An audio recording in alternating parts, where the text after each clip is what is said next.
on, fit. You.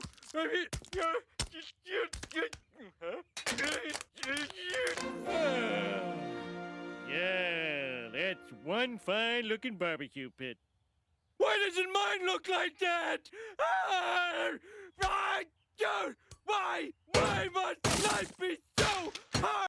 Team 18 is a team that's hoping for success in Gen 3, hoping to reach its first podium and even its first win, with wise old Frosty and cunning Scott Pye at the helm of their Gen 3 Camaros. Team 18 is run by Charlie Schwerkolt and is a rather well-funded and at times surprisingly fast team.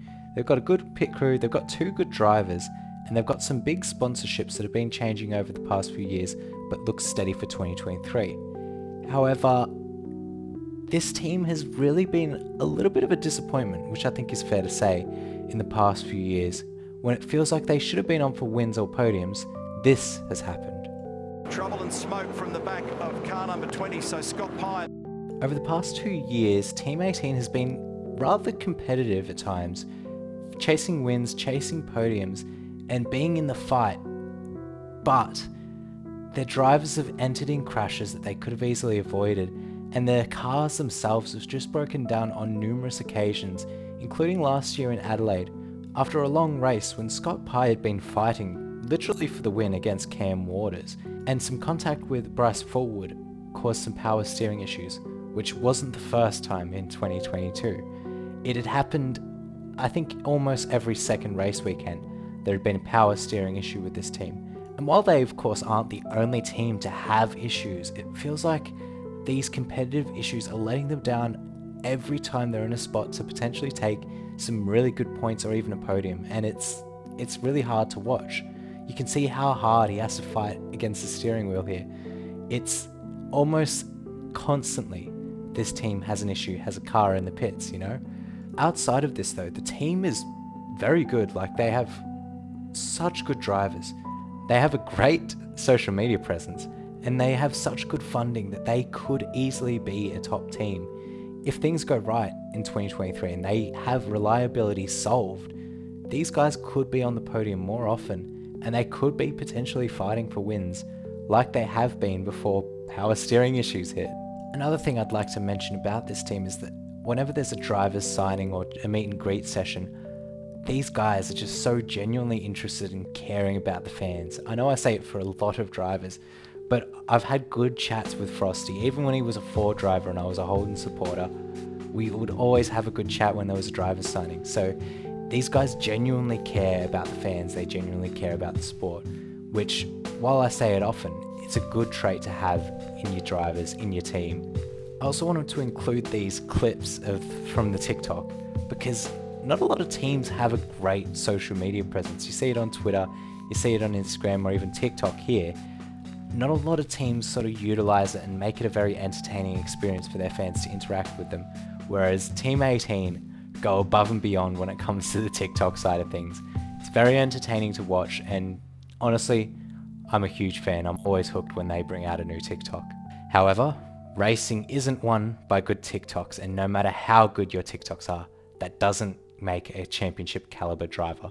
But the good news for Team 18 and potential Team 18 fans is that they have a championship caliber driver.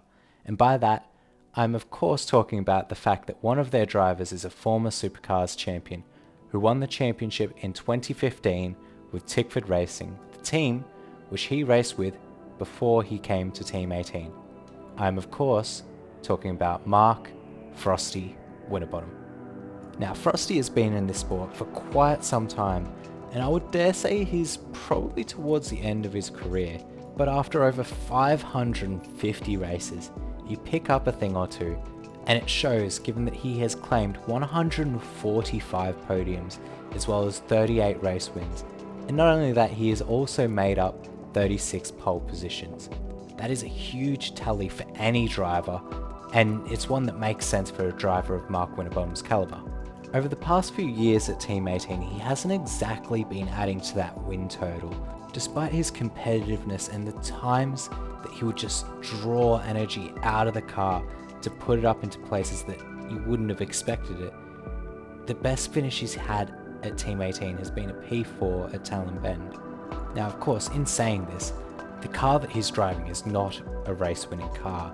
It's not the cars that he used to drive. It's not a Triple Eight car, that's for sure. But he's doing the best that somebody who voice acts in cars can do, you know? He's extracting the maximum performance out of the car at all times, and it shows why he's a former champion of the Supercars Championship.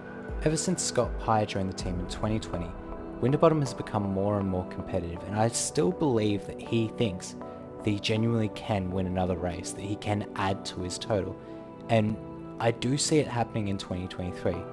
The biggest thing is that the team needs to iron out their reliability issues, and Mark Winterbottom just needs to get up there in qualifying, as high qualifying results would have equated to a win across 2020 and 2021, and even in 2022, just slightly better qualifying results would have put him up to places so often during the race.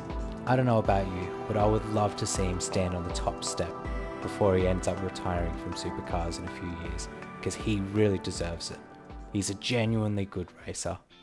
But on to his teammate, Scott Pye, who has suffered from very similar issues to Frosty with the team. It felt like whenever Scott Pye has been in a very competitive position over the past few years, he's sort of been let down by poor qualifying or reliability, which has happened surprisingly often once again. It's a team issue, it's not necessarily the driver's fault. But it's worth mentioning, he knows what he's doing. He's won a race with Walkinshaw Andretti United at the Australian Grand Prix, of all places, and he's won multiple podiums as well, even a Bathurst podium with the team.